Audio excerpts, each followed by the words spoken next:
चीन इस वक्त तकलीफ में है, मुसीबत में है, और जो इसके स्ट्रेटेजिक दुश्मन है वो उनको तंग कर रहे हैं। चीन हमारा दोस्त है, हमें उनको सपोर्ट करना चाहिए, आवाम को दुआएं भी करना चाहिए, और पाकिस्तानी हुकूमत जो ताउन कर सकती करनी चाहिए।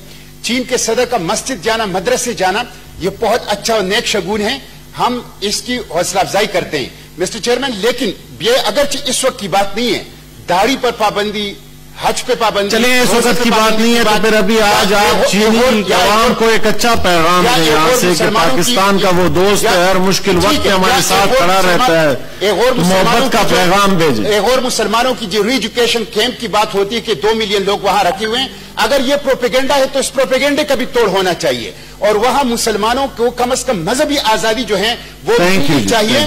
और ये चीन के मफाद में, हम चीन के दोस्त हैं, हम उनके मफाद में ये बात कर रहे हैं कि वो अगर ये तो इस प्रोपेगेंडे का तोड़ करें। लोगों को दाढ़ी के, लोगों को नमाज की, लोगों की मस्जिद की, लोगों की हज की आजादी होनी चाहिए, मजहबी आजादी की आजादी होनी चाहिए, इबादतों की आजादी होनी चाहिए। ये इसके जरिए से वो दुश्मन का जो है मुकाबला कर सकते हैं, और मैं समझता हूं मुसलमानों की मजहबी आजादी मिलेगी तो ये वन चाइना और चीन के इत्तेहाद और इत्तेफाक के लिए भी जरूरी है।